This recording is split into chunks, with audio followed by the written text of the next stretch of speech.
Hey, ladies and gentlemen, welcome to another episode of The Flank. I'm joined by the one and only, the human turret, one of the best ARs to ever do it. Give it up for the world champ himself, Sam LaRue, a.k.a. Octane. We got some of the best analysis in the game. Give it up for the world champ himself, Christopher Duarte, a.k.a. Parasite. We got a multi-world champion, a multi-champion, a legend, an icon to the Call of Duty space. Give it up for Patrick Price, a.k.a. Eggs. And then, of course, we got the one and only, the executive producer of The Flank. Give it up for Benjay Nassim. Gentlemen, what's going on today, man? 3 matches. We also got a FaZe Optic Halo match. We got some esports today, some good esports. What's going on, Ben? How you doing? Tottenham lost today, so I'm fucking sad because they got smoked. Yeah, they're always losing. But other than that, just vibey, you know, trying to enjoy my last couple of days here before we head off to sunny Florida. So we got one more team locked in for winners bracket today, 1 spot left tomorrow. Yeah. So excited to talk about it on the show. Yeah, we got a lot to talk about. Chris, how you doing? You doing all right, bro? Yeah, I'm doing good, man. Just excited. I'm on the same boat as Ben. I'm excited for Florida. And honestly, just trying to get these matches, these qualifier matches, because they've been a snooze lately, man. They've been a snooze lately, but you know, we got to get them done. Yeah, got to get the matches done. Sam, I see you got your little pup over there, your dog. Bro, leave me alone, man. She doing loves, great. She or he? She's doing great. She's doing fine. As am I. How you doing, Sam? You doing great? How'd you enjoy the matches today? Oh, the matches went great. FaZe Halo got fucking curb stomped. Come on, Sam. You don't gotta say all that. Is it because of what I was saying during the Thieves series? No, it had nothing to do with it. I'm just a huge Optic Halo fan. That's great. Oh, yeah, that's interesting. I didn't know that about you, Sam. It's good to know. It's crazy that you say you're doing great, though, Sam. I remember you said that your mood corresponds to how the LA Thieves did on their match day, and they got fucking shit on. It's a 3-1. I was expecting a 3-0. It was a 3-1. I'm doing great. Yeah, they did get shit on. We'll obviously talk about it. We'll get there. Slayer, talk to me, Pat. Saturday, you got a day off from work? Sure you've been chilling out. I'm sure you were really locked into these matches, Pat. How you feeling? Locked. You feeling Matches were phenomenal, Tom. Wow. Phenomenal. Best COD I've ever seen. Yeah, no, I'm doing good. Ready for this very quick show. Probably community questions. Nah, I think we're good. Okay, we got 3 matches, and then we got good matches tomorrow. We'll give our thoughts on tomorrow and give some predictions, and then tomorrow maybe we'll do some community questions. We'll see how the matches go tomorrow, but we'll hop back in there. But no, there was definitely some things to talk about. I got a few clips to talk about. Obviously, we want to talk about the series as a whole, but yeah, I mean, I agree, Chris. I mean, some of these matches have been a snooze. Like, let's just like rip the Band-Aid off. Like, we're trying to be as honest as possible. We would love for these matches to be entertaining every fucking day, but I mean, some of these matches are just they're not that competitive. Please, CDL, please, and the owners as well. Could they sit down next week and have an honest conversation for the next major and the major after that to like flex schedule these games the last 2 weeks of the split, so we stop having like days that are actually just an absolute snooze, and like we actually try and like build a quality schedule the last 2 weeks where matches actually matter. I'm not saying to swap them in 2 weeks, but like balance the days out so they're better. Like they do it in the NBA, they do it in the NFL, they do it in Major League Baseball. Like, why the fuck can't we do it in COD? Yeah, no, I agree. The schedules has just been so bad. And I think it was Pat who said it. Like, why doesn't everybody just play everybody once? Like, they should just play. Everybody should play each other one time every stage, and then just call it a fucking day. But let's hop into the matches. We had 3 matches today. We got a few things to talk about. We also have some drama that was on the timeline today, which was always fun. I think we always love a little bit of drama on the timeline between some of the players. But let's hop in. First series of the day, we got the Vegas Legion going up against the Carolina Royal Ravens. Carolina now 2-5 in the stage. Vegas 5-2 to get the 3-0 victory here over Carolina. I mean, you could take a look here at the maps. I mean, they just were not close. Vegas just kind of stomped on them and went the whole way through. I mean, we'll take a look down here and you'll see that Tyler Fellow. Yeah, oh, Jesus Christ is right. Not quite the red carpet. Tyler Fellow saved him, Chris. He saved him. But, Chris, I'll start off with you. Since you're bringing some sound effects, yeah, we did get a 0.5 from Clayster today with 7,000 damage. It was a rough series from Clay. I think he tweeted after the series. I don't know what the fuck happened to him today. He just fucking, I don't know. He fell on his face, fell flat on his face. Chris, what did you think about the series, bro? Vegas versus Carolina. Vegas continue to impress in respawns. Granted, they're playing the lower competition. You can only play who's in front of you, but they've been making improvements. Purge has been playing a lot better, way more consistent.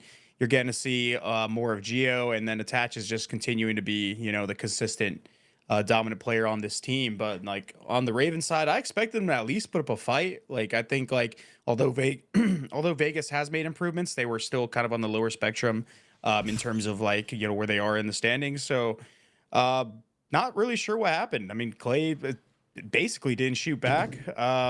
Tej didn't have a good basically didn't shoot back.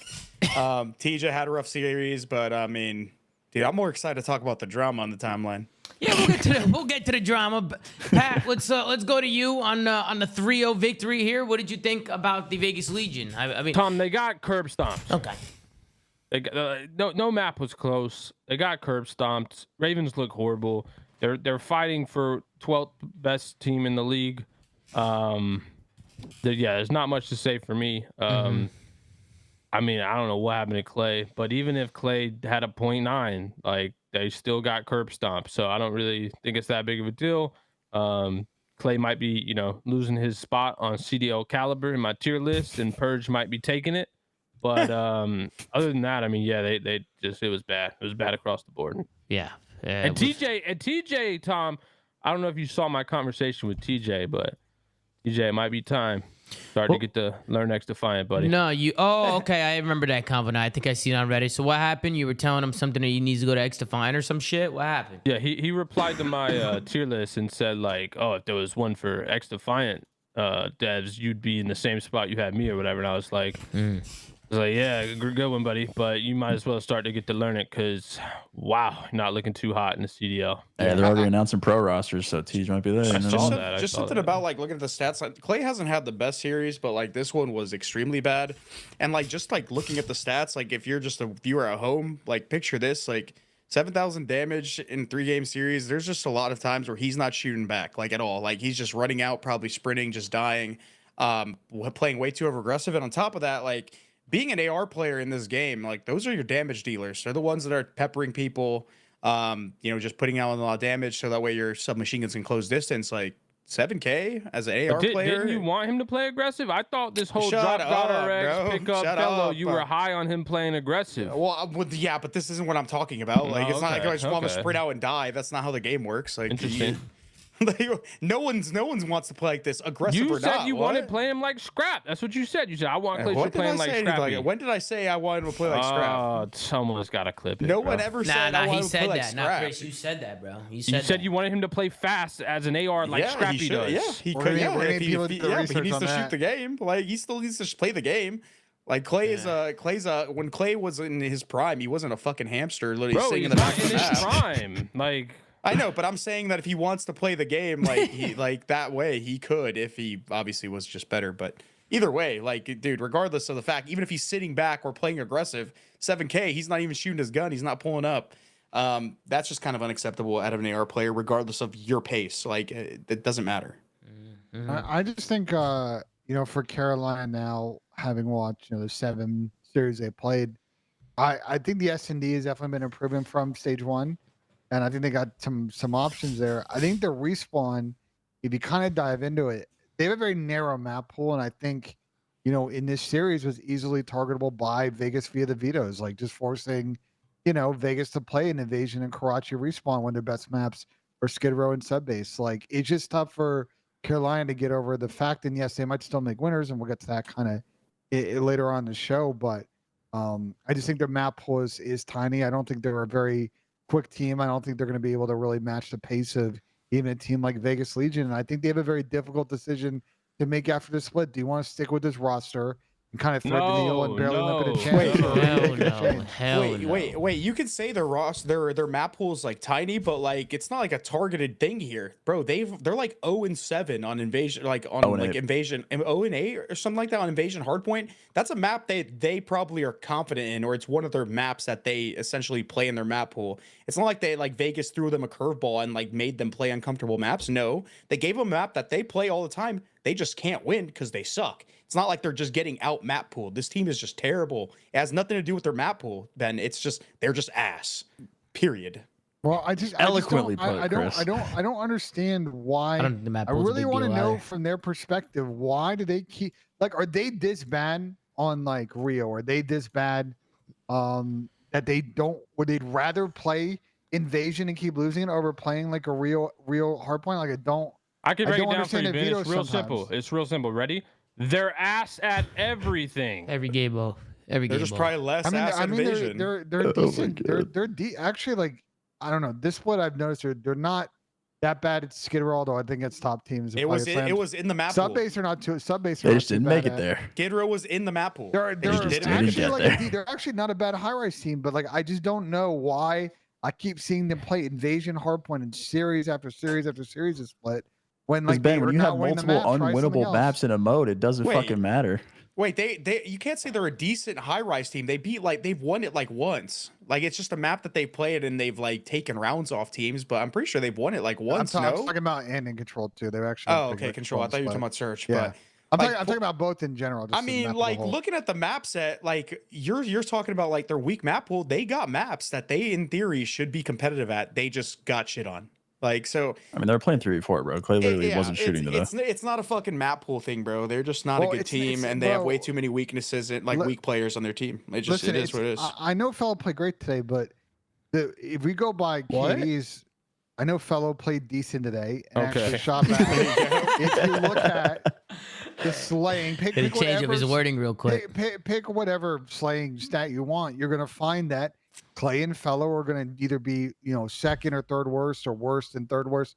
They're gonna be in the bottom 5 in almost every category together as a duo. Like there is an AR slaying problem on this team, and it's a huge limiter on the maps they can play, the modes they can play, and But we excel at, called and I this think out when they ultimately made it's gonna this cause a roster change. We called it out 100% when they we made did. the change they did. Like the 100% we change did. made no sense. I No, don't. they looked better for a while, and Oh then they my just god, like, bro! regressed. Like, come on, are we this dumb that we can't see past a couple week honeymoon period on a roster change when they dropped the worst player in the league at the time? Well, Like, to be honest, they're I not agree. good. I agree. well, with wait, Pat. hold on. To Like, be we honest, got to be able to analyze past honeymoon period. For all of the bottom 4 teams and the majority of the teams in the league, you can argue the same thing. Whenever they make a one player change, most of the time, I'm not saying every time, you can basically make that same assumption. It's like, yeah, they're in a honeymoon phase. It's not going to last. Yeah, like, you can, and it happens you can say every that time. every It's not time. hard. Like, Yes, and it's true every time. I mean, yeah, you can say that every Bro, time about most teams, it's but not like, hard to see if a that's just bad so team broad. makes a roster change that doesn't move the needle at all. Like you can see, if you have any forward thinking capability at all, you can see that this is not going to do anything for them. It's not going to move the needle. It's not fixing the team. Yeah. They're going to be in the same spot, I mean, regardless if they win a couple series. Chris, because let of the me change. let me lay this out for you, Chris.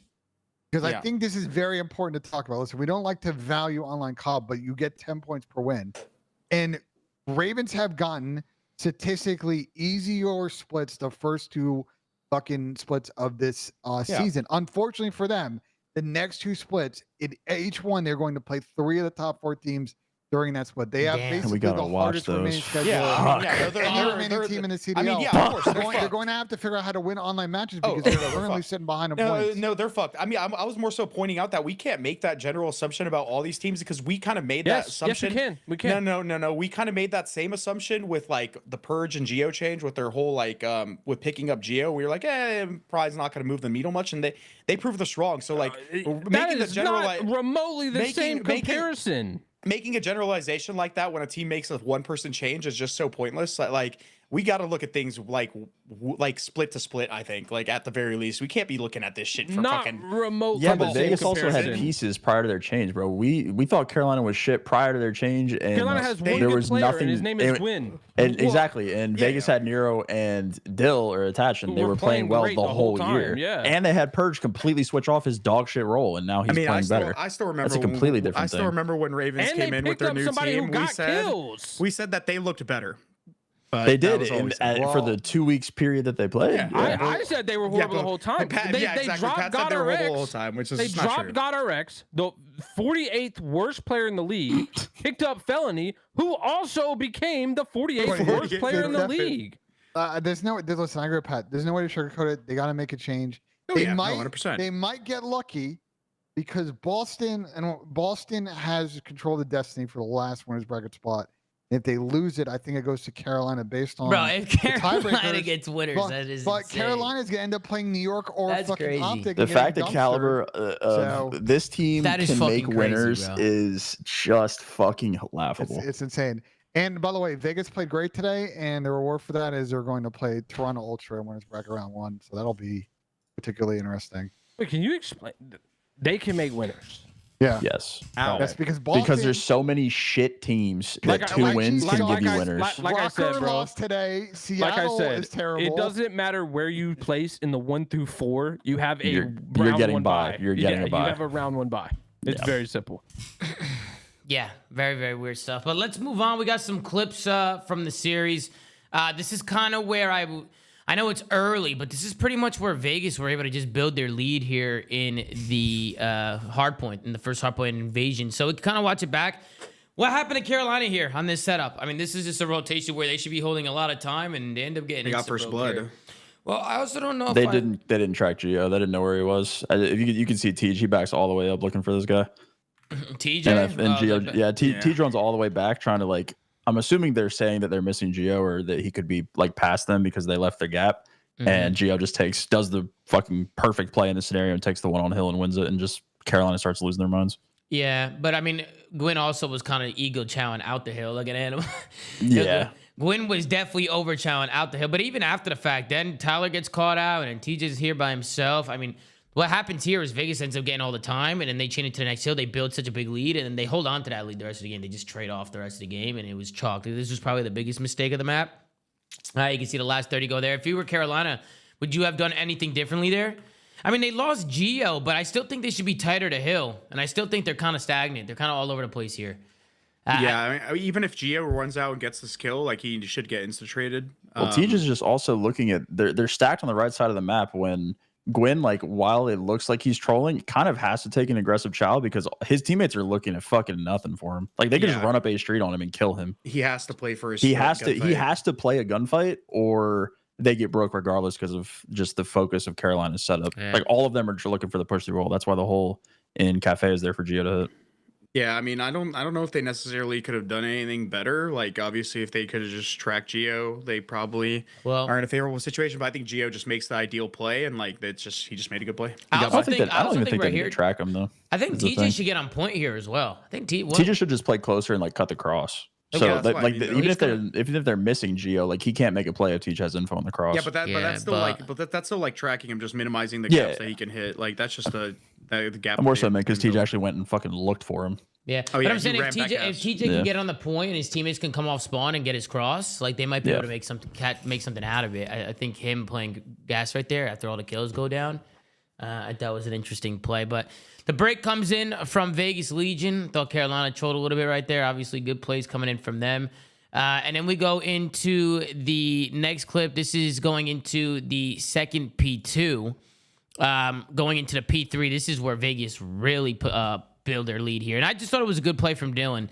So you can see Attach, he's challenging Old, which this is what you want to do on this rotation, right? Like you want to challenge Old a little bit. Like you want to get those kills and spawn them deep palace. That way when you rotate to P3, you can soak up a shit ton of time and keep the map pushed out. But Dylan, instead of over challenging, he backs up, he plays a corner. He's able to get a kill, and I think he gets insta-traded out after he gets the kill. So he gets a kill, he gets insta-traded out. But even him just being alive and getting that first kill, that spawns that guy deep palace. He gets all the info. And now you can see Carolina, they're forced to go all the way around. Dylan slowed them down a little bit. And as soon as Dylan comes off spawn, you see he spawns in the back. He gets right back into the play. And he continues to just pop off. Dylan's been incredible, by the way, for Vegas. He's been like making play after play.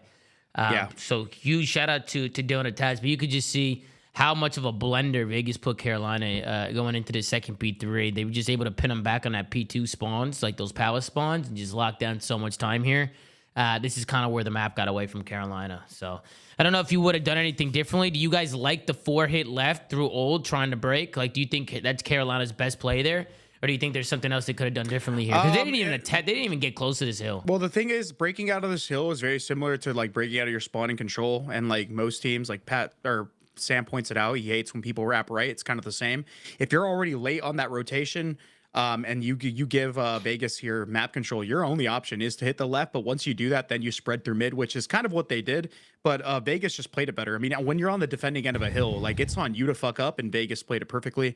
They played exits, and then they just staggered all their deaths, so they never got flipped out. So yeah, I mean, yeah, no, they had to hit through left. They just did execute and get multi-kills. Here's a clip from the search. So we've seen people get this B bomb down a lot on high rise, but then they don't really know what to do after the fact. I mean, this is a 3v3 situation for Carolina, and I thought this was a round that they should have won to maybe try and bring this comeback in, but this is just the story of how this S&D was going. You could just kind of see what ends up happening here. I mean, Fellow ends up getting picked. TJ's down low by himself. He's trying to stay alive. Everybody dies around him. It's just like, what's the plan here for Carolina after they get the bomb down? Everybody's taking solo chows. Gwen's underground. Tyler Fell's in a base. TJ's in a bomb. He was on the heady of B Street, it looks like standing on the box. Yeah. I think he just got picked from low blue by Purge. Yeah, he was standing on the box. I think he was on a head glitch, which I don't mind the spot, but then TJ tries to go for the trade and he gets taken down, and then everything just collapses in front of Carolina. I mean, would you have done anything differently? Even with the Minnesota Rokkr series, I have the same situation. It's like a B post plan. Sam, we talked about in the watch party about playing like that close corner on bomb and shit. But like default corner. Yeah, what would you do here, Chris? They just need to find a way to group. Like if they can't do that, like at least just looking at it from a hindsight situation, like Gwyn should have instantly pounced on this guy when Purge started shooting. Because if he does that, he relieves some pressure off of Tej, but Tej gets over pressured on bomb, especially when Fellow dies. He's pretty much a sitting duck and then he dies. So, I mean, like just watching this, Gwyn should have probably helped, but like in general, they should have like tried to group. Like, for example, as soon as Tej gets this bomb down, Fellow's B Street, he should probably look B Street and be like, okay, Tej, I have your B Street, get out of the bomb. Like, and then Gwyn, and then like, okay, then Gwyn can make a play or like hold there and then they're not wait off working the info together for B Street. Yeah, like they just did nothing, right? Yeah. They need to get Tej off the bomb. Like, he can't just sit there by himself. Yeah. I just feel like sometimes you watch teams in search and it's like there's just no coordination. Like, it's just like basic shit. Like, just try and play with your teammate. Like, try and play off your teammate, play off your information. Basically what you just said, right? Like, yo, I have your B Street. Nobody's here. Like, you can come back. You know, he could play elevator. He could play with Tyler. Like, they could work trades. It's just they're not putting themselves in good positions, and it's just ended up hurting them. Well, that's why statistically they're the like worst offensive fucking team in the league, because they plant bomb and they win bomb down percentages lower than anybody else in the league. They've struggled with this regardless of the fucking map they play. Yeah. And then we hop into the control. Now, there was a broken GA in the control. Attached did come out and tweet about it and pretty much said it was an accident because Purge did throw a smoke by accident in the Karachi control, which, I mean, watching it back, it did look like it was an accident. I think he just thought he had it stun on, and he picked his S&E class. But it definitely always raises concerns when a GA is broken. I know everybody was flipping out when it happened at the time, but I thought Dylan Attach's tweet was good. He just came out and said, yeah, we threw it. We broke, unacceptable, boom, boom. Apologies, and I just think Purge had the wrong class on. You guys aren't looking too into this broken GA, are you? Or are you looking like I just find you think they're scumbag? Dylan's response is like, if we had gotten the kills, this would have been like in Formula One when you make an illegal overtake, you give the place back. That's their equivalent of what they would have done. I like the Dylan instant tweet this after the series. No controversy, took responsibility for his team. That's some good captain material, Tom, out of Dill. Yeah, I mean, we were definitely all confused, right? Like when it happened. Shout out to Dill, by the way. He just came in with an 86-month resub. Shout out to my man Dill and Attach. I think we were all a little bit confused when the smoke flew out. We were like, what the fuck? But yeah, broken GA. Didn't really matter much, but it did happen. Let's hop into the control. There was a couple offenses that were won here, and I just wanted to break down Carolina's setup here on the B side and just see how it kind of all broke down for him. And just kind of wanted to pick you guys' brain, like Sam, Chris, Pat, Ben, if there's anything that you see with Carolina's setup here that you would change. I mean, look how easy it is for Vegas to get onto this site. You can see the trades go down. There's only one guy left. All the kills go down, and boom, boom, boom. It's all over. I mean, it just seemed way too easy for Vegas there. Well, that's what happens on this situation is, like, if you're not blocking red and they're spawning close, like, and you're coming off a defense, they're spawning up, and they're going to get those crosses faster than you. So you're on a big disadvantage on defense when these kind of mix fest happens. I don't know if you had something else you wanted to say, Chris. I mean, yeah, that's pretty much what happened, but I mean, it's still a product of them like overchalling. Like they initially have a setup here where they get a guy bottom ticket booth. I think that's Fellow, and then another guy player is red. So like their job is to stall. So the players that are coming out over the half wall can get safely to the diner and then play like a setup around there. But they overchow. Like you'll see the guy in the ticket booth, he actually sprints forward instead of just holding and chows the door, tries to catch a timing, loses that fight. The guy in red, I didn't really see what happened to him, but he he went ends to up chase losing. the trade. Yeah, he probably went to chase the trade, something like that. Red or bottom red. And then now, like this guy's stuck watching the pinch, jumping over the half wall. Number 8's obviously not in a favorable spot, and they just get collapsed on. So yeah, they're running. They're just trying to overcompensate. They're getting desperate. Like they're just But there's nothing to overcompensate for. You just had a 3 dead. They're all spawning out red. You know where they are. Just anything. Get your gun up. Yeah, just get into red and play corners. This is like free kills. This is where they should be picking up free kills. This is where people just walk into their sites and they just get easy pickups. But instead, they just sprint. 2 guys literally just die sprinting. So I don't know what that was from Carolina. It just seems like they're blacked out sometimes. Like they're blacking out and they're just not even thinking anymore. It just seems like they're going through the motions now and they're just like getting these matches over with. Thank God. I tip it. I respect it. Thank you, Carolina. And then this The was ultimate time respecters. And the same thing. I mean, this was the last offense where Vegas was able to get in there and break in, and just to kind of see how they were able to do that. It starts with Nero. He starts putting some pressure on them, like through the back of their spawn, which as a sub player, this is what you want to do. You want to get somebody pushed up here. Linz was doing a good job of it in his series as well. Just getting pushed up here and being a nuisance and staying alive. It also spawns them a little bit deeper. But you can see now Vegas, they're on the point. You have one guy pushed out red, one guy on point. The guy red dies. Nero makes a play here on this guy's side. Clay gets caught with his pants down. And the last guy's on point. He gets pooped on. And this one's all over. I mean, it's just very, very easy for Vegas. Anything there that you guys would have changed? If you want to rewind and just look at TJ's arrow, that's probably what I'd change. He goes to clear their spawn and just runs around in circles for 15 seconds. Yeah, they're tweaking about a guy because fellow also hesitates, like coming off his spawn, looking behind them as if he's getting pinched. Like they must have lost track of somebody. They lost track of Nero. That's all it was. And like, yeah, but bro, they're losing track of people, but they know they gotta be in a certain, like if you lose track of somebody, you should just play with each other anyway. Just play tight and just make them come to you. But it's not even that fucking complicated. Like, you don't need to go running around looking for him. Nero just got to kill like front yellow alley. Like he's either gonna be in your spawn, right, killing you off spawn, or he's gonna be in this yellow alley. So like when they come off spawn, they get into this diner. Like somebody should just get on the counter and look at this fucking alley. Like, or if you're gonna just ignore them and just go through, right? So you'll see right here, number 5 and number 6. Okay, number 5 ends up getting picked. Number 6, if he just gets here, he just turns. He probably gets some bad timing here. He gives it up, and then Nero makes a play. I mean, the fact that they don't clear yellow alley is insane. They not clear that. I think Clay also got caught here throwing a stun, so that's just unfortunate. He couldn't take the gunfight. So I mean, it was a good play on Nero, but like they're just pissing themselves because he's in their spawn and they don't really know what to do. So. Yeah. They're just hesitating. You see the copy pasta in the chat right now? This is why GAs don't work. Look how they brush it off like fuck it. But NYSL and Seattle had punishment. I mean, Settle had punishment. The fuck you want me to do? The teams will punish them. What the fuck? You want me to enforce the goddamn crime? Like, well, it's because Pat is fucking. I love that Pat to do the punishments. Yeah, that's gonna be like in Gladiator, like the fucking. That's punishment's gonna be a roster change, so you can stop watching these teams. Like, what do they think? We're the ones fucking deciding whether these guys get scrims or not? Like, yeah, nah. Well, I mean, on top of that, like it's very situational too. Like you could tell if somebody's blatantly breaking a GA, right? And you could also sometimes tell if it's like accidental or like today the smoke with Purge, like the smoke spot didn't make any sense, and the way he threw it, you could tell he knew he thought he had a stun in his hand. But I mean, yeah, I can always see why people get pissed about these GA shit, but the Slay is right, guys. We don't control that stuff. Like we don't control what happens. If anything, we were the ones who got it started with the snaking shit. Or when I got it started, I was the guy who got the snaking shit even GA'd. We'd be seeing nonstop snakes all year if we never went through that one stream and got snaking GA'd. We have our opinion, but it's up to the pros to kind of like make their decision, right?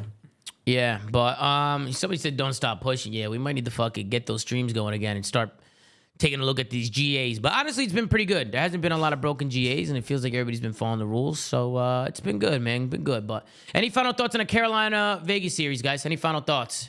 Fuck no. 2 first-round buys.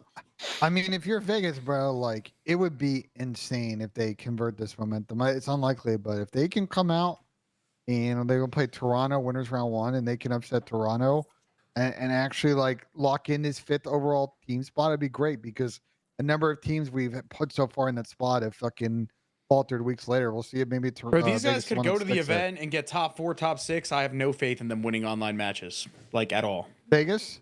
Yeah, not. Oh, sorry. I thought you said fucking Carolina. No, I'm talking about Vegas. Never mind. Sorry, I blacked out.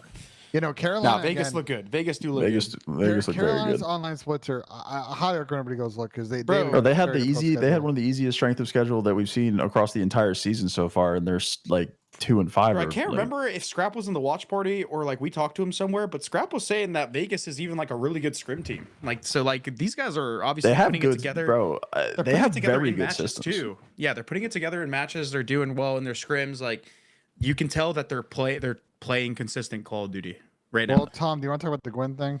Yeah, Just I wrap mean, this I was up. pulling up some tweets. I mean, I showed the McGee response to Gwyn because Gwyn obviously tweeted out that team's dog shit and fucking a whole bunch of shit was going on. McGee tweeted back at him saying you haven't won anything and blah blah blah. Gwyn responded, he said, "Haven't accomplished nothing. That's a fact. Lie my fucking ass off doesn't change the fact I'm the best player in the lobby and feel like we shouldn't be losing. I don't give a fuck if it hurt their feelings. We suck right now. Proud of them." And then Nero, my man Z Carbone, said my bad and then added the rest of the Carolina squad. What does that even mean though? What do you mean? Like, why would he even at them? Like, they know he's the best player on the team. Yeah, I was gonna say. I mean, Gwyn. It's not a shock that he's the best player on the team. Everyone but I in think the for community him, knows that Gwyn is the best player on the Carolina but for him team. to go out and say it, Pat, I think is a little. I don't mind it if he knows he's the best one on the fucking team. I'd say it. I want my teammates to be better. Yeah, I mean, to be honest, bro, still, like though. the way that like You wanna Gwyn be a good is teammate. the way that Gwyn is literally fucking venting his frustration. Yeah, it's like toxic teammate vibes. I'm sure he's just flustered, but at the same time, like, it's just pointing to the inevitable, bro. Like, this guy does not want to play with these guys. I'm sure there's going to be roster changes in the future. If I was their management, I would just ask him what he wants to do and just follow his lead. Because at this point, like I said, I just think this roster is beyond saving. Too many inconsistent factors. They've regressed heavily since their roster change, and I don't see them making another run like they did at the last major, placing pretty decently. So What did Gwyn just say in chat, Tom? Because it scrolled too fast. I don't know. I did pull up his tweet where he was saying. No, it was- he's literally in chat right now and just said something. But it's Oh, scrolled is too he? fast. What did he say? He said, "At least didn't mean to come out that way at all." Yeah, no, he's just He saying said it that. wasn't about his team. Yeah, it Yeah, wasn't about his team. Well, I mean, dude, like everyone, no one ever intends that shit. It's not like you ever intend ill will upon your teammates or anything like that. Yeah. But like, Well- clearly the frustration is like getting to him. Like, it's Yeah, fucking I was obvious. talking about this I've been there before. I was talking Like, about this. Yeah, like when you're younger and you're like you really want to win, you get emotional when you lose. Like you get pissed. Like you just like you can't control yourself. And then you got fucking Scrappy in the chat. You got who's another fucking chirper. You got Scrappy telling Gwyn not to take it down. A whole lot of shit. With Scrap, you deleted fucking tweets too. You're all deleting tweets. Okay, you guys are young. You'll figure. You guys will learn that none of this shit's worth it. Man. You'll learn none of it's worth it. And you won't. As you get older, you'll stop tweeting stupid shit. You know what I mean? You'll stop tweeting. You'll learn, guys. Yeah, these young guys in the chat, these young rookies and shit. You know, guys. Any final thoughts on the drama, the tweets, the fucking series, anything? Ready to move Hell on? no. GG go next. All bro. right, GG go next. Guys, before we move on to the next series, we do have an announcement to make here live on The Flank. First and foremost, we are partnering up with Xfinity to do The Flank live from Miami next week. So huge shout out to Xfinity for coming in hot and helping us get down to the event, man. None of this would be possible without them. So everybody show some love to Xfinity. We'll be very close to the venue. We'll be like in a hotel. We're also gonna do.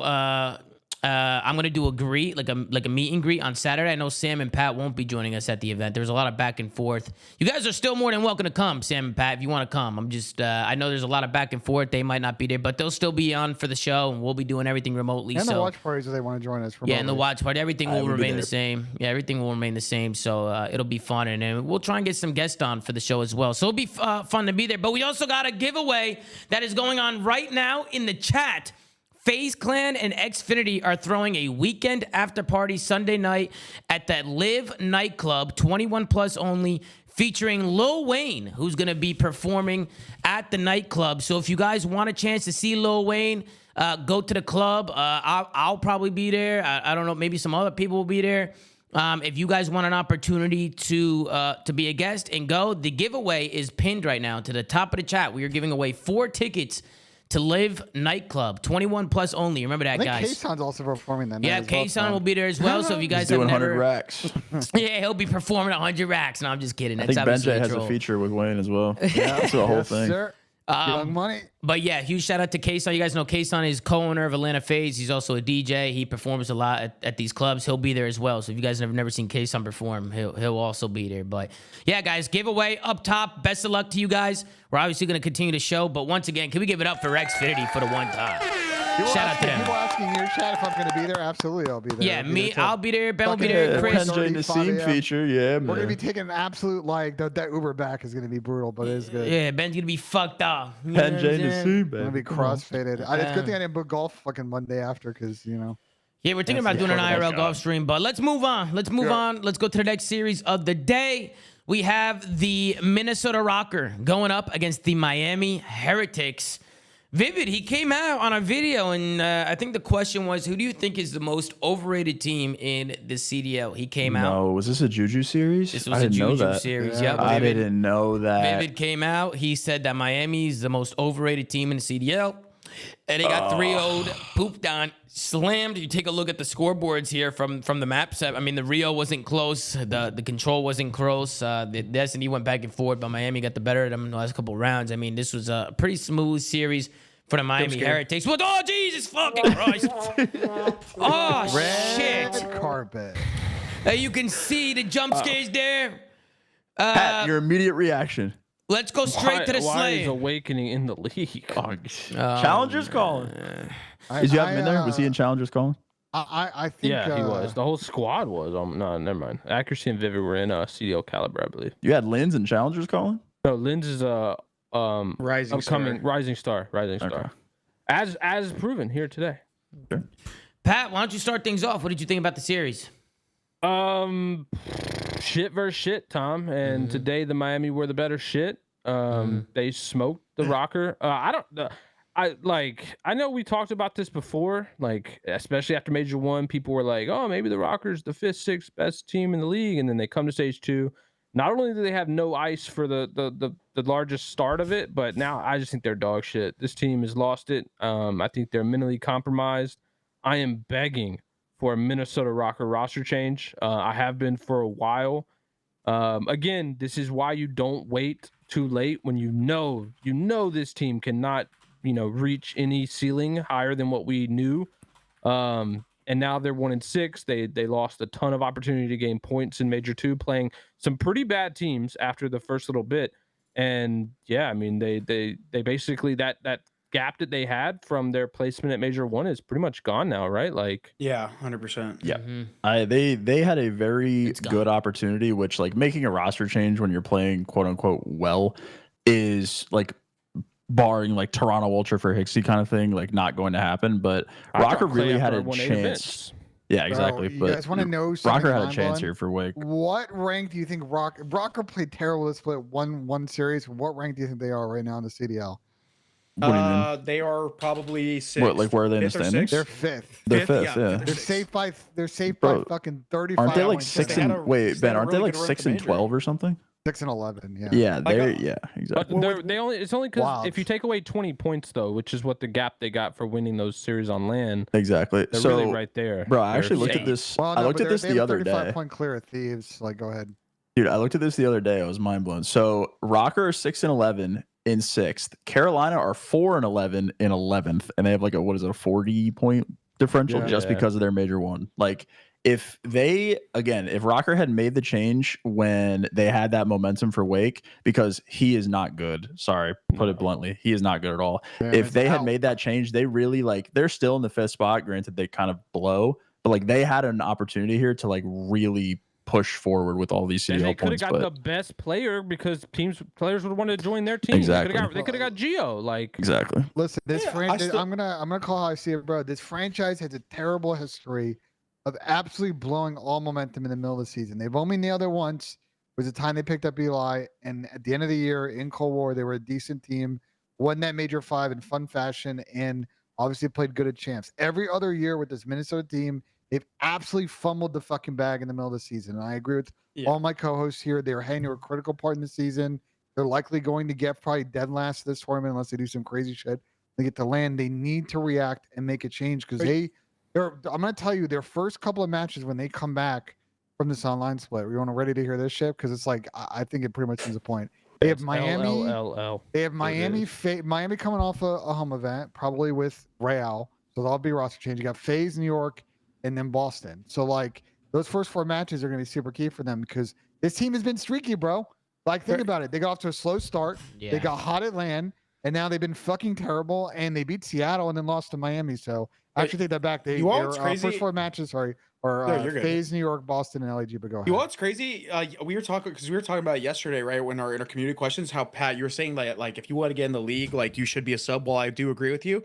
Right now, honestly, it's probably the best time to be like an AR player, an up That's and what I said coming AR yesterday player, too. because Like this is the best opportunity. Gio got Yeah. picked If you want to up. get on Rokkr, yeah. If you want to get on, No, there's a lot of but teams There's that a need lot of teams ARs. like right now, for example, like Carolina's, their Well, ARs to have be been slacking. to be fair, Um, Vegas's AR was so bad they had to put him on a sub. So that's a little different. And he's been playing good. Bro, He's gonna make Rokkr, that. He's been playing good. LAG, like Rokkr, bring it They're on. the team of the week this weekend. Well, Rokkr, LAG has 4 open Ravens. roster LAG spots. So has does the multiple. Ravens. LAG has multiple. Rokkr has, at the very least, their AR players have been. This is just have the been best really opportunity fucking that ARs poor. have Like had. That's it's the This best is- opportunity for all challenger players because there Yeah. are 5 teams who need to drop all 4 players.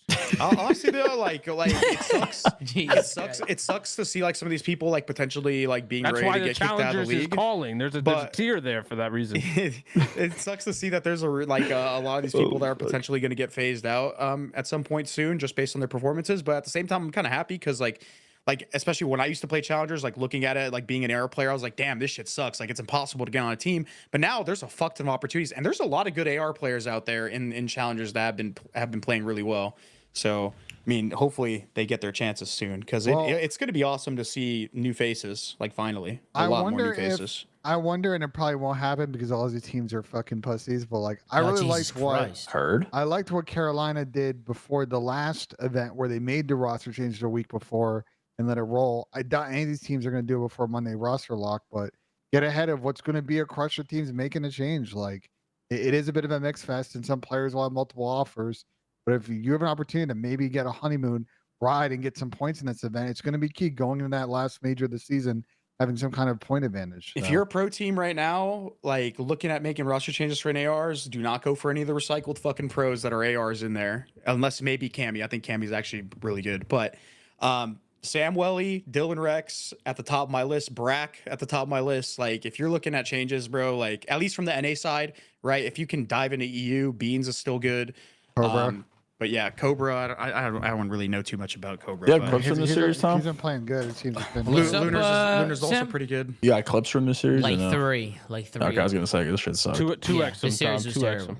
2x clips is crazy. Yeah, I mean, is there anything else you guys wanted to say before we head into No, some let's get the clips? clips. Good Run win, it. Miami. Close. Good win. That's what I'll say. Listen, I called this yesterday, bro. Real Madrid win, Miami Heretics win. Shout out to Vickle. Yeah, that's good work. Yeah, good work, man. Fuck it, that's all. Go fuck yourself. All right, let's take a look at some clips that are coming in hot. One of them was the post plan here. This is what I was talking about in the last series, how there was a post plan with Minnesota Rokkr that I just wasn't understanding. And I just feel like when you plant this B bomb down, you just can't play this default corner, bro. Everybody plays this fucking corner, and I'm tired of it. I'm tired of this corner, bro. It's way too predictable. Everybody knows you're there. I'd rather you try and jump underground or fucking make a play street, elevator or some shit, work with your teammate. And you can just see how everybody just collapses for the Minnesota Rokkr. Now, in a perfect scenario, you're Minnesota Rokkr, you get the bomb down, 4v4 situation. How would you guys set up here? And 4v4, Lynch tries to jump up. He ends up getting getting killed here. I thought for a second he was making a good play, throws the smoke down, but good plays You from think Miami. the They issue, worked the Tom, that trades. people play that corner because they don't have like helipad control and they're worried about like jumping back towards the spawn and Slide getting guns? out. Not necessarily. Some people will play that corner because they'll be like, I have bomb until I die. Like that's like a pretty common in search and destroy when like teams are like setting up.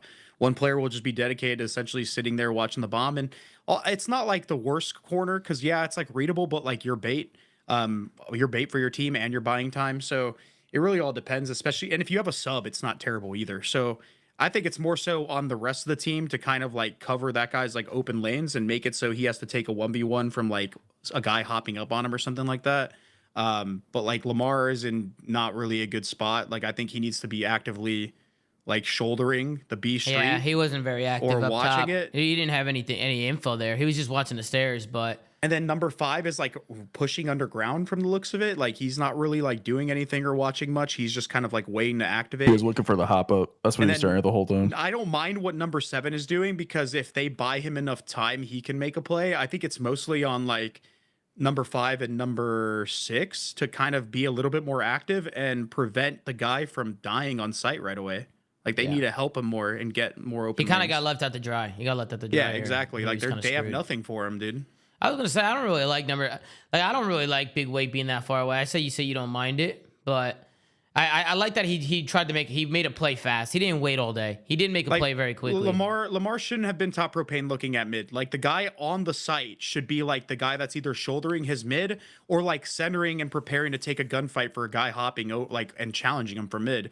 While like Lins could have either like sat back underground or regrouped B street, and then like Lamar and him could have double teamed a lane and then like baited the guy on the site while Wake made a play. Yeah. Like they're just too separated. They're not helping each other properly. That's And in all it this is. round, Lucky makes the fucking play. It's a 2v3, 25 seconds left. This round's inexcusable. And look at what Lucky does. I mean, he runs up mid. He pistol whips Vivid. Nobody can even trade him. He's in the middle of the map, and nobody can find a trade here.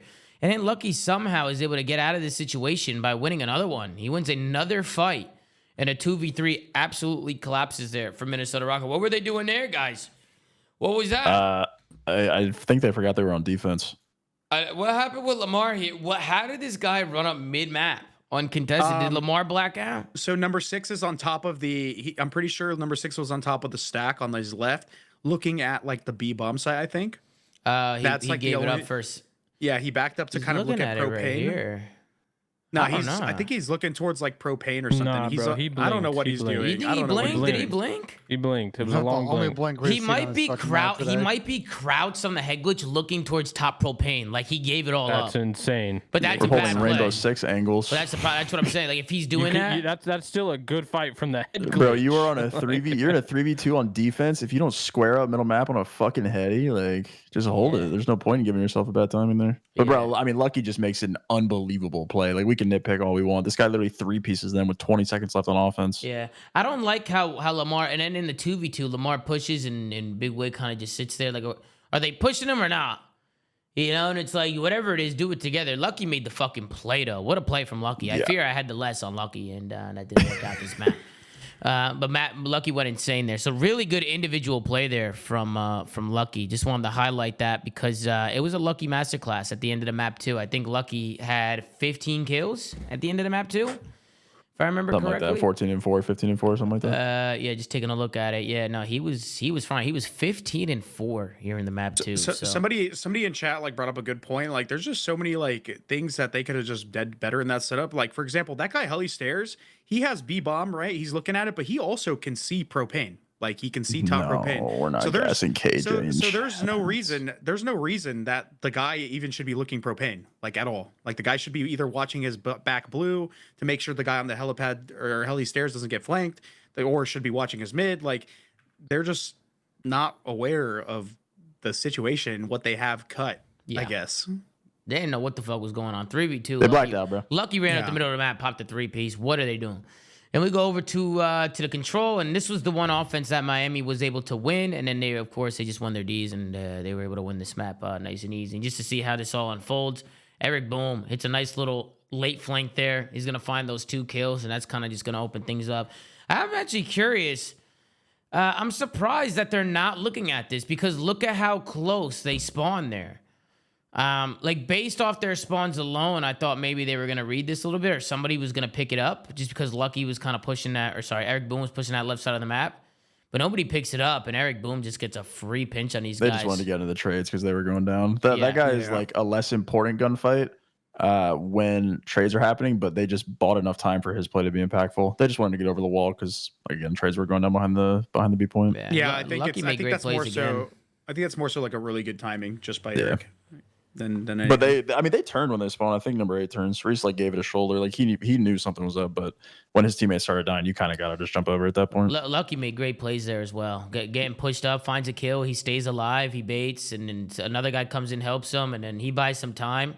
He wins another one on Hill, and Eric Boom, he's able to get that 2% of flank. So good plays from Lucky. Good offense from Miami. Minnesota, they got broken down yet again here. any offense. And this is when we all knew it was just a 3-0 here. This was a 3-0. It's a sweep. Get it out of here. This is over with. We'll end it there on the Clips for that series. Any final thoughts, guys, on the Miami and Rokkr series? I think Miami, I'm curious to see going their home major, a little bit of momentum. Obviously, don't expect upsets in the top 4, but can they find a way to get like a top 6? Maybe if one of the top 4 kind of choke in the bracket, maybe get a top 4 placing. It'd be a big momentum grab and keep them like ahead of the pack on the momentum. Obviously, maybe Real will rotate after this major. We'll see, because we saw Real tweeting out some jersey picks this week. And for Rokkr, I think it's a roster change soon, and we'll see when they pull the trigger on it. Hoping to God it is. Yeah, I hope Real seems comes like in. I like Real. I think he's a good player. Yeah. I think Wake seems like a decent kid. I just think at this point, you're going to lose a big. Just haven't seen. He's got too many reps and Yeah. not shown us anything to save his spot right now. They just got to figure it out. And then let's hop into the last series of the day. This was the Toronto Ultra going up against the Los Angeles Thieves. Toronto 5-2 in the stage. LA Thieves 4-3. The S&D was the one map that Thieves were able to take from Ultra, but the respawns for Ultra were very comfortable. Even the first map was comfortable for them. It looks a lot closer than it actually was. They were up a shit ton of points, and LA Thieves brought it back towards the end. They started shooting their guns, and they got some time, but it was chalked. We knew it was all over. I'm scared. Should we scroll down and see what's going on? Show me the red carpet. Blow it up. Oh, dang Ghosty. He's ripping papaya and still dropping numbers. He needs some help. They got to start passing the blunt around. It's still shooting. They got to start passing that thing around. They got to start passing it around. Go ahead, man. I made the joke on the watch party that, he was the one. He started off. Everybody took one hit until they're done. Now he's got to finish the shit like Nightmare blunt rotation. Yeah, everybody's got to fucking contribute. I actually think let's start off. I want to have an interesting conversation because we talk about like these getting shut on, whatever we did that yesterday. Are you guys a little bit worried about Toronto's S&D going in this major? Yeah, they're in the same boat as Optic. They've looked a little. They'll be chilly, fine like, come close tournament series. time. I think they'll be fine come tournament time. I mean, they're going to be good. Agreed. Like, they're going to be good. They're not, but I don't think they're going to be as good as they were. I think at they'll least in have one of the S&D. best S&D performances they've ever had. I don't know about You that. think so, Slay? Bold take, bold. Just looking at the numbers, bro, and just everything, they're one of their strongest maps got taken out. So, like I said, they've just been looking for a map to replace it, and they still, I don't think, have found it yet. I mean, I don't think they're terrible at every search, but they're not as good as they were. They're not as safe as they were in search as they were last split, because now teams can just veto. What's the map they're good at? Is it Karachi? I mean, listen. It comes Yeah, they down can to just veto Karachi and then play them on the other maps that they don't really So have. this is how it goes down. Split on. They are obviously a great scale. Point to your point. They're a good Karachi team, but they refuse to play Invasion Search. They've tried Terminal during this split. They got fucking destroyed by Optic. They've tried High Rise now. It's not worked. They've tried Rio, and it's a mixed bag. So I think it's just going to be That's what I'm saying. accepting that you're. I mean, I would say of the maps like remaining, I assume Rio's the one they're probably going to figure out the major and see if that's your clutchable one. But yeah, no, they've got a huge S&D map pool problem. Yeah, because if team just vetoes Karachi, like it's just like they don't really have a leg to stand on. But I think they'll still be fine. I'm sure they'll be okay. Hey, Scrappy said Ben's brain dead. Prove me wrong at the major, bro. Prove me wrong at the major. And I mean, I'll fucking say the opposite, bro. Just looking at the numbers, you're not wrong. Like at the end of the day. Anybody have some thoughts on the series? Pat, any thoughts on the Afro's series? not shooting his fucking gun. Yeah, That's my Sam, thought. what's going on with Afro? Toronto's got like every single player except Ghosty on the Thieves needs to go. I don't care that they're 4-3. That's the record cheese that we've been talking about. Ghosty's the only solid player on his team. I mean, the only one. Bro, I've said it, and like some people have said I'm too harsh, but like, bro, Ghosty's the only solid one. Afro is just terrible. Kremp has Nasty. I actually don't think Nasty's horrible. Okay, yeah. Let me finish. I was gonna go through one. I think Kremp's had one good series, but he has potential. Like I think, like if you're looking at SMGs that you can bring in from challengers, you're probably not gonna really get I know a what it better is with substitute. Kremp, bro. Well, that's what I'm saying. You're probably not His going to really fucking get a sub better duo is not substitute. shooting his gun. That's what it is. You're not gonna get a better sitting too substitute, so it close to doesn't his matter. monitor, bro. He's sitting too close, bro. He's on independent real life. Nah, and yeah, stuff? he's on independent IRL and he's not looking at his mini map, bro. He's on 40 FOV. You're not Yeah, I going to can get a better tell. substitute for Kremp, so you're going to keep him. And then I think Nasty hasn't been bad, and he definitely at least puts up damage. He just probably doesn't finish kills. But like the main outlier, bro, Afro is terrible at everything except for search. He's Bro, very good at search. He is a good search player. Bro, he just He's a has good the search player. sprints. He just has the sprints and respawn. Like, bro, No, Afro, he doesn't. He has the nothings in respawn, Nah, bro. he's- He's literally, bro, No, he it never wasn't has sprints his in the gun up, beginning of the year. Sam. He's always Bro, he's always dude, he just just Only dying. sprints in the beginning of the Like year. Sam, and now Sam, it's he, like the complete like, he's got opposite. 9,000 damage. Sam, this guy's not I aiming know. in. Sam, he's not aiming his Bro, gun. He's looking walls now. I'm watching He's him got play the sprints respawn. before. Dude, like he just isn't shooting his fucking gun, bro. Like he's hiding in corners and like he has a good ass shot. Like we see the things that he could do, but like I don't know if he's literally like scared to make the It might wrong be a play or confidence what it thing. is, It might be a bro. It confidence could be. thing. No, I- he's could be playing- anything. no, he's he's playing- not shooting his gun. He's playing like recent recent Fame form. Like if you've watched Fame, it's like his like timings are just so terrible. Like he just doesn't like he's not reading the pressure properly, so he's just getting caught with his pants down constantly. And it's the same thing for Afro. Like he's not contributing. He doesn't put up a lot of damage in the respawns. He doesn't get a lot of kills, and like he's not Bro, doing he put up anything. 5 in sub base. He's not 5? doing anything.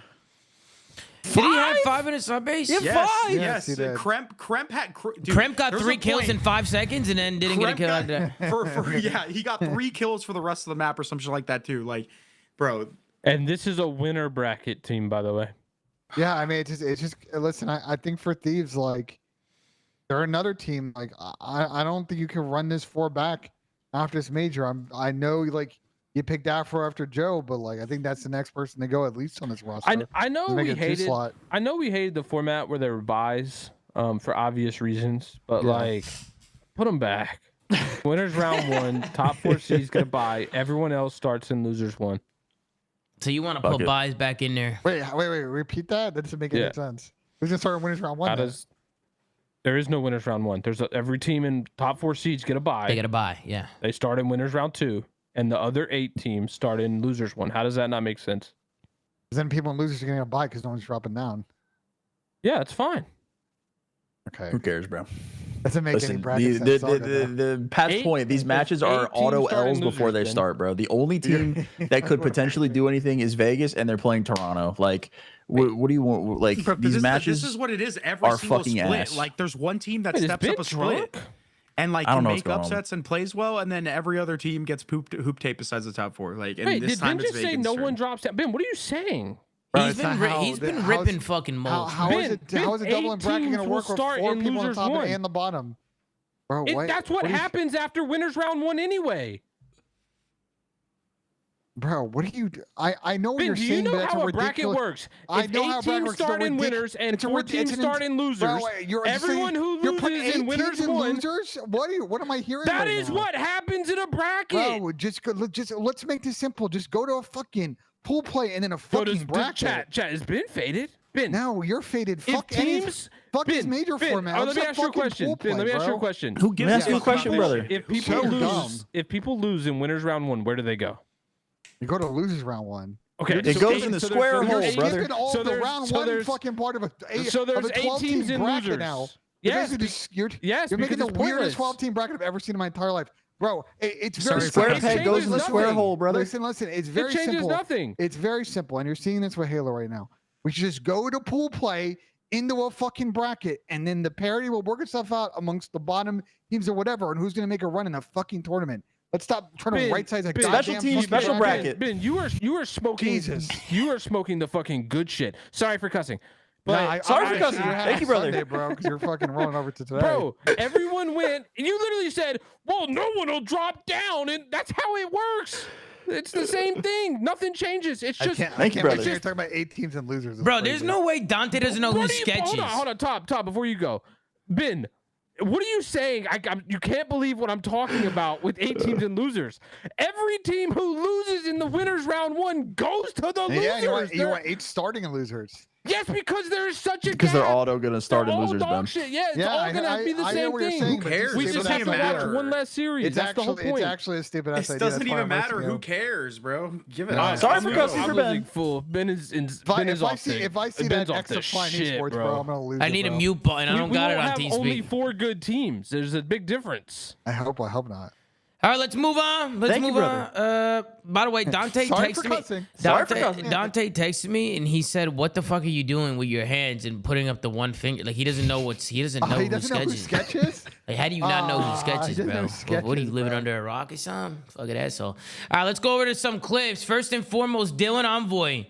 I have to show the master flank here on the flank. I have to. I mean, this is phenomenal. Bro, Dylan already won a tournament this year, Look bro. at Like, the we couldn't route. Get one. Look This is at fucking the- cringe. Look at the Take route the here. ball. Look at the This is inspirational fucking route. cringe. So he You goes already won major all one, bro. the Like we way can't have around. a fucking online match. He goes all the way around. He knows his timings. He hits this flank nice and early. He gets out early. He finds one. He finds two. They pinch on it. And while he's doing that, look at the rest of Toronto, right?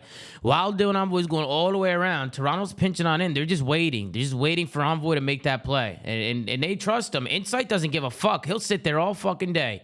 And he's waiting, and he's waiting, and he's waiting. Boom, the kills come in. Toronto's blocking both spawns. This is clinical Call of Duty, ladies and gentlemen. This is clinical Call of Duty. This is where the flank originated from.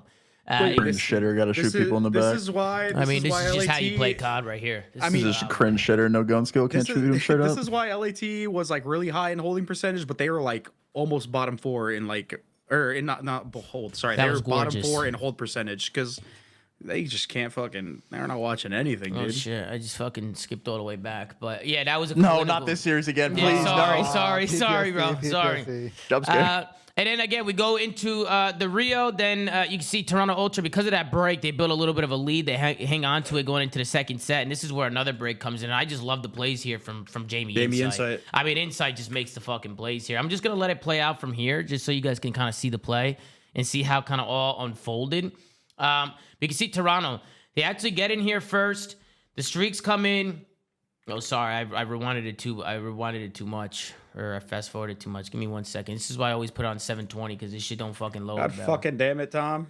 It don't fucking load, Chris. It don't load. Len. The best play right here is Jamie Insight. So you can see number 3. He's pushed out here, and instead of him just running at the hill, he realizes the spawns based on his teammate spawns. You can see Envoy spawns up. So the community. Yeah, the spawns made no sense, but you could. But Why did number 7 spawn there? Real quick. Hold on. Was number 4 blocking it in time?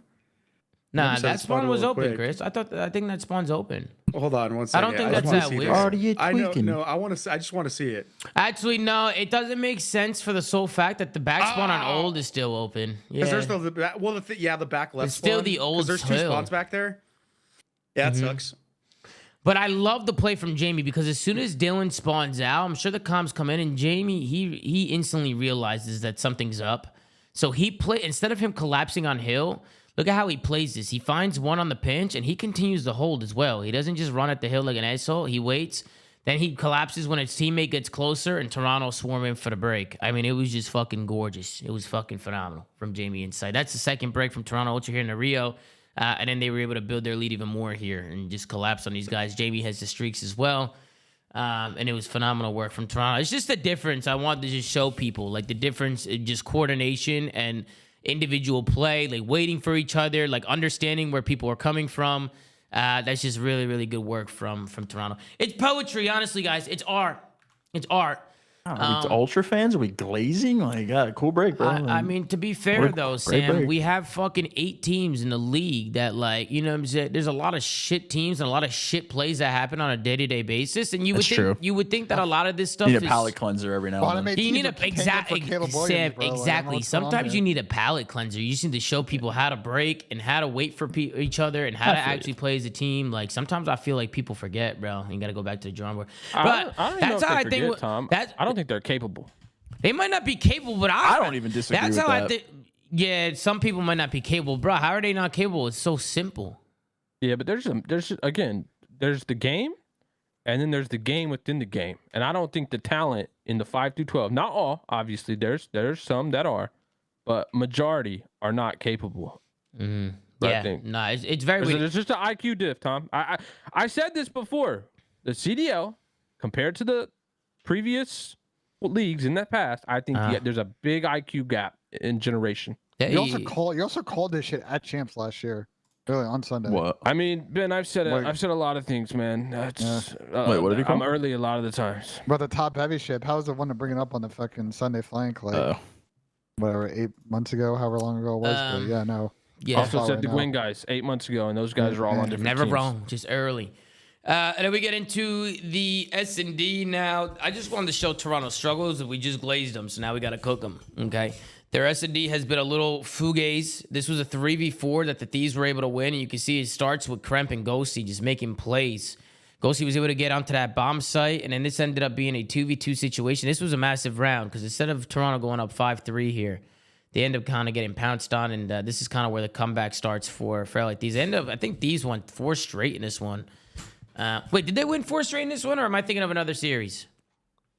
Pretty sure I they don't won. think they won 4 straight in this one. They won 4 straight in this one. They won They 4 won 4 straight in this right? one. That's what I said. Maybe not. I don't know. I don't remember if this was a series or not. But this was a big round here. I thought this is a round where Ultra need to close this out. They get the blood. It's a 4v3 situation. And look at how Thieves break them down here. Like, this is all solo plays from Thieves.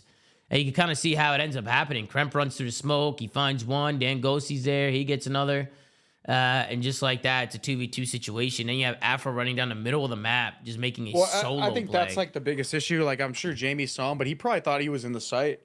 And that's why this guy wasn't aware. Because if Jamie would have been like, yo, he's in sight, or he could run up your mid or something like that, then Envoy probably would have looked to his left. But I guess good, he didn't. bro. So. That was crazy shots from Dan as well to end that round. That was a crazy shot. Really good shots from Dan Ghosty. He's continuing to rip that mulch and let it sing in these matches.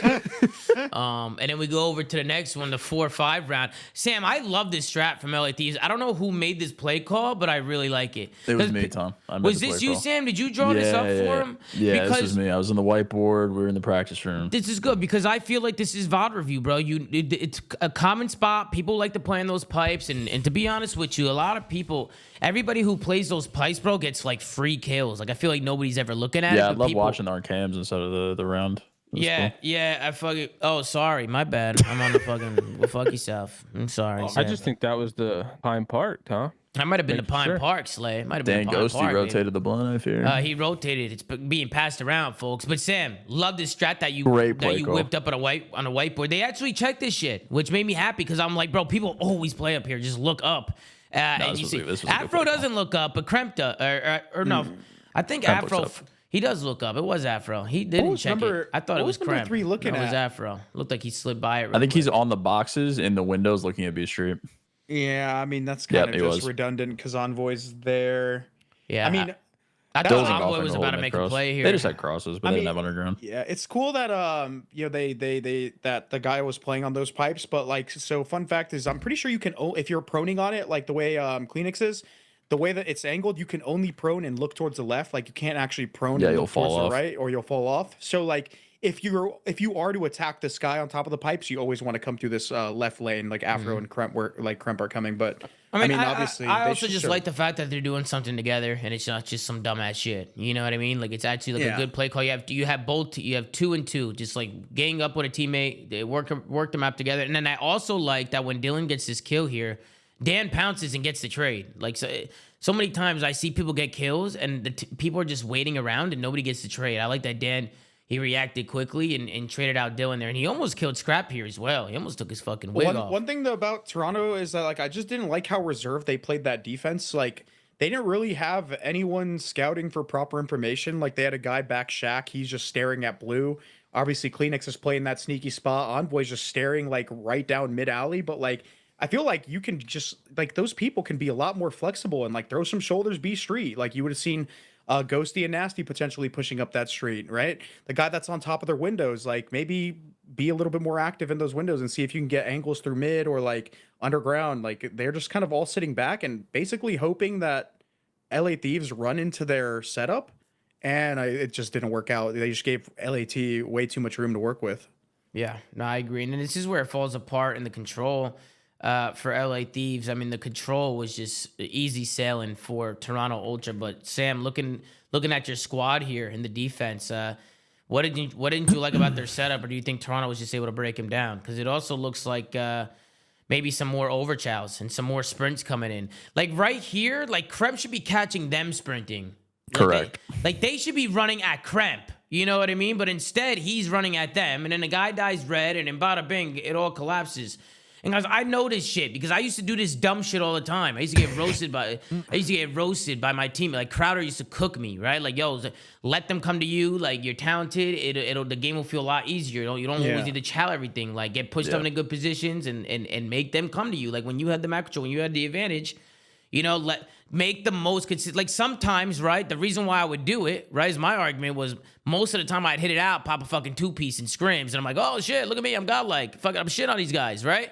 But when you get to a match and people are playing fundamental and fundamentally sound, the game slows down. The game slows down, and you look like an asshole. Now you look like a fucking asshole. I think that's just something that a lot of teams and players struggle with is like whenever they're like in a setup and they're trying to be a little bit aggressive, they struggle to kind of understand like who and where the first point of contact should be in their setups. And you'll often just like have a guy that like obviously shouldn't be the first point of contact. He should be completely reactionary, making the initial play and getting caught with his pants down. Yeah. So I actually do like the routes that Thieves take after the fact, though. They go around right and they try and play. Yeah, they play. I think they play correct off spawn, but yeah, they just didn't win fights. And as just a general concept, if you are a team, this isn't even like a game mode. It could be hardpoint, could be control. If you're a team that is breaking a setup, you want these gunfights. You want the other team to run you. You don't want to have to check every corner. You don't want to have to expend your attacks to clear rooms. You don't want to have to double chow 3-2-1 shit. Like, you want a freebie. You want someone to scam. So in a setup, someone just voluntarily sprinting around a corner to play a 1v1, like that's ideal for you if you're trying to break a setup. So I mean, we saw it in the previous series as well. When you're in red, like you're the most important person on the map. If they get control of red, then your setup is pushed back. Like you have one wave and you're fucking. It goes the inverse as well. You want them sprinting forward or sprinting backwards. That's the thing, though. It's like in a setup on that map, like for that point, like the guy in red should never be the first point of contact unless they force contact, like on him, like they push him out. Yeah. He should be completely reactionary. Like imagine the guy bottom red or bottom ticket's the first guy to like get engaged. Then that guy top red can come and help him through bottom red steps, or he can jump out the balcony and like repinch them bottom ticket. Like he's the reactionary player in the situation, and instead he puts himself as the first point of contact. So like it's just people struggle with it, dude. A lot of the time, that's like why people scam their setups. Yep. And then we go into the last map, which is honestly just going into the second rotation. It was just a Toronto Ultra masterclass again, and just to show you some examples. It starts here. I mean, with the P1. Or the second P1, so we go into a second rotation, and this is where the blender begins. How many times have we seen this back server spawn, this back P3 spawn, where they're just spawning by the water down there, and there's really nothing you could do, especially when you have Toronto just constantly pushing out top snow and just shooting across the map. You can see Envoy 2 cutting the map from P2. He's holding the OE, but he's also helping his teammates, just kind of putting in those crossfires, and then the blender spawns just come in. This map fucking blows. So like, As a person that watches, obviously I play a little bit of ranked here and there, but just from playing, like I would much rather play Invasion like with like flukier spawns, because you at least have options on this map. Once you get that spawn, you are fucking screwed. It doesn't matter how good of a team you are. Your options are so limited, and it's just force flooding. It's just force flooding a lane and hoping you win some trades to gain some space. Right here, Toronto got a 4 dead, and then they block the back spawn. And then it's over with, bro. They spawn him Surfer again, and they push out Snow, and they can't do anything. This is why you see people like Afro, they can't get kills. So it's impossible. It's impossible to get kills. You're running in a server, checking 100 corners and the top lane. You're either running in a P5 and getting mowed down by the window, or you're sprinting out mid-tunnel with no cover. But it's also just the map awareness. Like, Kleenex knows that he has teammates blocking the spawn and shit. And then once it starts getting closer, once you start getting to that 30-second route, they start giving up the back. They give it up now. They start working more kills, and then they flip the spawns, and the spawns start flipping, and it's clinical from Toronto Ultra. It's clinical. So first they push out front, they get all the kills, they get all the time, and then once it starts hitting that 30-second mark, they start pushing. They get warehouse control. They flip the spawns. Now LA Thieves are spawning in the back. It's just LA Thieves are just caught in the masterclass. They're caught in the masterclass blender, and it's happening right in front of us, folks.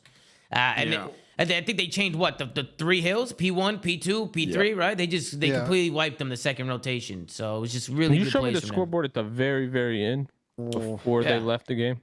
Yeah, before they left the game, no problem. I could probably. I'm just curious. Yeah. Can I pick up a thread, Chris? So obviously, like I kind of agree. Like sub-base is pretty cruddy map. It's tough to watch. Do you think if the Vista Hardpoint conversation comes in, do you think Skid Row should be Sub 8 should be the map that comes out, or you think Invasion Hardpoint should be the map Both, that comes bro. out? It's gonna be a vote, Both. and it's whatever biased team is gonna vote for whatever fucking map that I want to play. It needs to be both, bro. Like I agree. We don't have another replacement.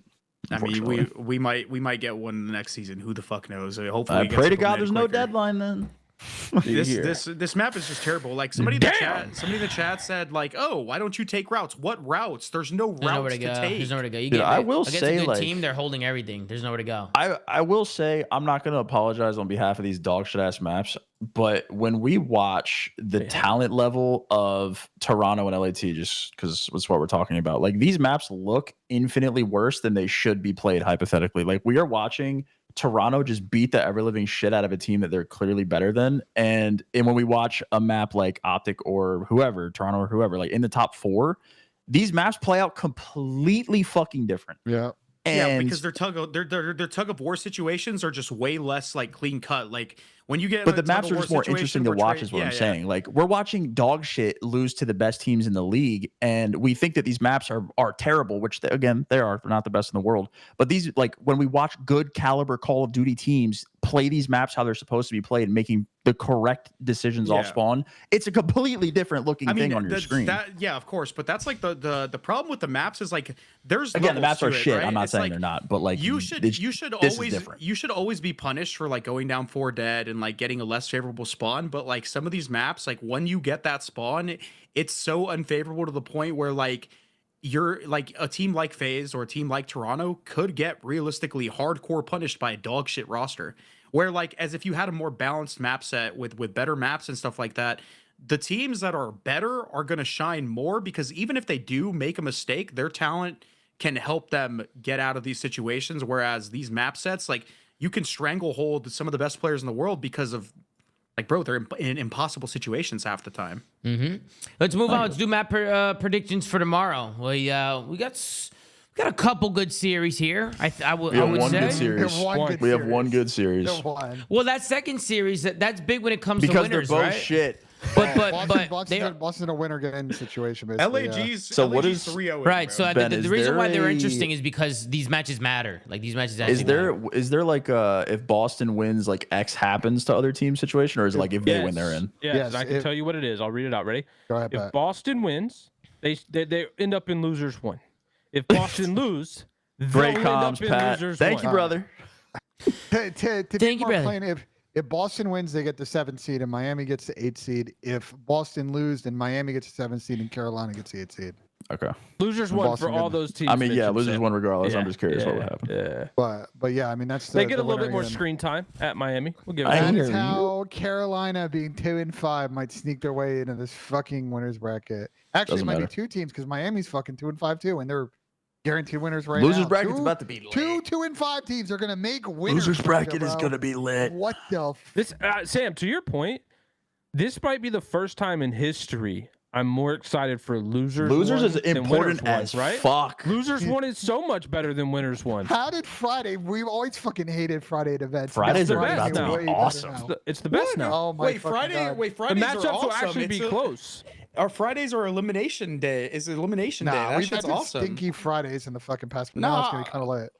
I don't know. I kind of enjoy watching. I like the elimination day, bro. I like eliminating But there teams. was always like a second and third tier of teams, and then we'd Bro, watch a lot of second and third tiers, and the second tier would beat up on them. Now it's kind of flat. Now at the bottom, everybody so- sucks Yeah, all the now- time, now it's and just- Friday's gonna be a Bro, slugfest. All love- teams I and lo- losers are equal. That's I why love it'll be good. watching. I love watching 2 good teams play against each other, and I also love watching 2 beat. It's like 2 bad driving teams. slowly by a car Two- accident, two- bro. It's just like you can't two look bad away. teams. You just gotta watch Exactly. Well, Carolina play the I think- Boston Breach, bro. You just gotta think- look at it. I think theoretically, the one winners bracket match is going to be the Toronto Vegas match. We'll probably have this conversation tomorrow, but that's the one. It could be interesting unless somehow, I don't know, Miami and versus New York or Optic is interesting because I highly doubt it. But yeah, Seattle Boston is a win, or you're in loser bracket situation for the Boston Breach. All right, let's go through predictions. Atlanta FaZe, LAG. I got Atlanta FaZe 3-0. FaZe. I think Chris has LAG. Nah, I don't. Come on, man. We all got FaZe? FaZe. Yeah, FaZe. Alrighty. We got Seattle Surge going up against the Boston Breach. I'm going to go with the Boston Breach 3-2. What do you guys think? I like a grueling Boston victory. I'm down for that. I cannot, in good faith, ever pick Seattle. Boston. We Thank all you, got brother. Boston again? We all got Boston. Boston? Pat, you got Boston? Yeah.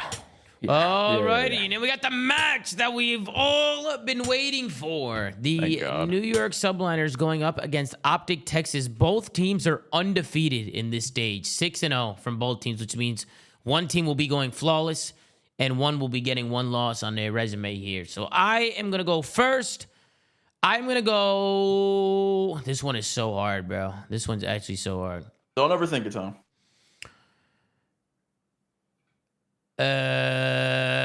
Optic Texas, 3-2. Go ahead, Sam.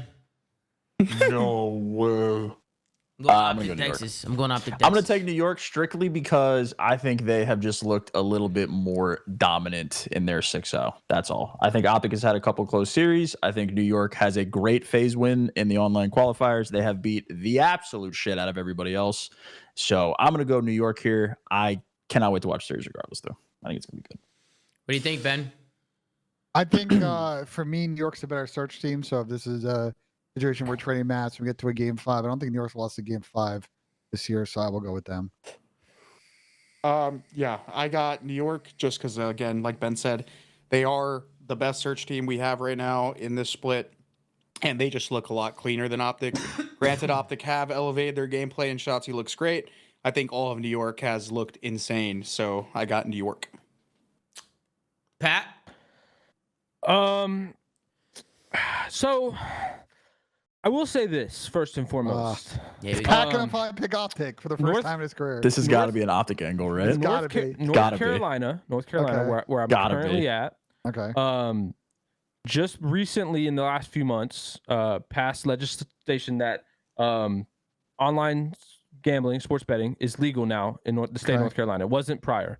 So DraftKings, FanDuel, etc. Prize Yeah. picks. Prize Picks has been for a while. So I'm talking but about. So I'm gonna put my money where my mouth is, and I'm going New York Subliners 3-0 DoorDash? DoorDash, and I will be putting my money where my mouth is. Are you gonna tweet out your bet? Like, what are you doing here? Like, how do we know you're falling through on this? You'll see what I tweet out. You'll see. You imagine Okay. Pat has just like a 10 grand fucking money line New York to win the series or some crazy shit. Like a Mayweather, Could you imagine? Drake level ticket. Just Could you lost fucking like $1 million. imagine? He has the Mattress King fucking 2 mil Hey. ticket. I'm glad I'm the only one against the grain because I think I might be behind after Rokkr got smoked Gersh today. knows, by the way. Gersh knows what I have Oh ready. shit. Gersh in the chat, like damn. Gersh, Okay. Gersh, you can vouch. If Who's you're in a here. lead right now with breaking point predictions? Who's in the lead with that shit? You guys know? I think I am. Are The you in the video lead, I Sam? sent you, Gersh. For all of us, But I or for didn't. like the show, I am. I think Rab beat me by 1 today because he picked Miami. Yeah, Rabbit Hunter one's what 3 for 3 today. Oh yeah, no, my predictions are definitely they gotta be looking rough, bro. My predictions are looking actually not that bad. Actually, somebody's getting shit on. Oh, Trey Boy Cardi's having a rough one over there. Yeah, Let's take a Trey's been look. kind of wilding on these picks. He's been trying to be. Trey's been different. picking some rogue ones. That's fair though. I be doing the same thing. I try and go against the grain sometimes to try and bring it back. Like if I'm falling, if like a series didn't go my way and I'm falling behind and shit, like. But Sam, you are in the lead. You were the only. Oh no, actually, sorry. Tactical Rab's in the lead. With Yeah, 31. Rab's up there. The Miami pick set him over the edge. Yeah. The Miami pick did set him over the edge. Look at that. That's phenomenal. Me and Slayer are on the same. Parasite, you're last here on the flank. You are last. So it's LAG Listen, picks, bro. They be hurting Chris. If I didn't pick LAG, It's the LAG every picks, dude. series, I would be in the lead, bro. I'm only down 3, and I picked LAG every series, and they are 0-6. Yeah. Yeah, nah. so stop picking. So stop LG, fucking bro. picking them, So, moron. no, I need an optic No. W tomorrow to bring this back for me. To bring it'll give me a nice. I'll get tied up. I'll be one under Sam if I get a nice optic done tomorrow. Thank God we what get I'm a saying? Well, The, Chris, the only Chris, the by only that concern with. logic- Go ahead. Pat. I was gonna say by that logic though, Chris, I've picked against Optic every time and they're 6-0. So You did I not would, pick it. I There's would no way also you be in the picked league. against Optic every time when they played shit. I'd be you 34. Are lying. What? True. I run the expected tape. upset. I gotta go back to every single flake and see if Pat voted against Optic every single. He only time. picks Optic against the super shitties. Yeah, this. The unwinnables. Yeah, the unwinnables. Shit, that would be 8 teams, Sam. Fuck. Well, I think my concern God for damn Optic it, is we're fucked. obviously. I mean, I've been watching Bruce like during the days, and they have had some scrims off because I think Ken was battling. Ken's something, complacent, bro. They don't want to scrim. So they're a little under practice this week. I still think they should be okay for this one, but just something to monitor going this series to wrap everything up. Yep. Quick little reminder. Shout out to Xfinity again. We tweeted out the giveaway. I think the giveaway link is also there as well. Oh yeah, today's chance to enter. So if you guys want to go to this tweet, drop a like, drop a follow. Go show some love to the Flank Social over there. Shout out to Xfinity yet again. None of this would be possible without them, and we're really excited to go to be at the event and do some cool things over there. So huge shout out to them. Ben Genesee, where the hell did Ben go? He disappeared. He's getting ready for the ready to putt do or a putt. something. Oh, you getting ready? Oh, my bad. I just didn't see you there. I right. thought you were gone. I'm sorry, Ben. Jeez. Relax. Ben, there's 17 million on Yes. Don't let them down. Jesus Christ, is there that many on Yes? There is. 17 million channel points on Ben Genesee making a putt. Make that 18 million. 8 million on him missing it. Let's see if Ben Genesee... What did he go and grab a drink or some shit? Where did he go? Ben Genesee, he stepped You had to away. get the gamer grip. Is that what he's doing? Is he putting on a gamer grip or what's going on He getting here? his stinky slippers? Oh, there he is. He put his stinky slippies on. Got his stinky fucking slippies on. He's about to put the ball down. He's going to line it up. Ben Genesee, he's going to step up to the green, slippies on, and he's going to get ready to put this ball in a hole. And he's going to let it rip. Jesus Christ. He ripped that shit in the hole. Ladies and gentlemen, Ben Genesee, bang! That's 18. Actually, it was 26 million channel points on Ben J making that. 13 million. I gotta and start then getting in cahoots with Ben for misses. I gotta start running like an inside putt ring. Ladies and Inside gentlemen. putt ring. Yeah, I gotta Crazy. start rigging this shit. Ben, I love that you upped the lights so we could see the hole better. That was fantastic production No right problem. there. No problem. Go. You know what I What? mean? Sorry, that's not. Sorry about What, brother? that. You know what I mean? I don't know. You know what I mean? All right, guys, that's what I'm talking about. Hey, thank you guys so much for tuning in to today's episode of The Flank. Make sure to like, comment, and subscribe. If you're watching on YouTube, go to anchor.fm/The Flank to check out audio sites that we're on. Go follow at The Flank. Gert's doing a phenomenal job running socials. Merchandise will be released Thursday at the event, so ZOOMAFIA.gg. Get ready, guys. Limited items. We're not going to have a lot of stuff. We're getting everything in-house first. That way, when you guys do cop something, it goes directly to you. We ship it right to you. We don't need to wait for them to be produced. And we don't need to have any problems. There won't be any problems or anything like that. We got everything in-house. So limited items. If you guys want something, get them while you can. And ZOOMA.gg. Don't forget. All right, go follow the socials. Love you guys, man. Take care. Brush your hair. We'll see you guys tomorrow. More matches. Take it easy. Thank you guys so much for watching this episode, man. Take it easy, guys. Good night, man. Have a good one. Take it easy. Go fuck yourself. Go fuck yourself. That's what I'm talking about.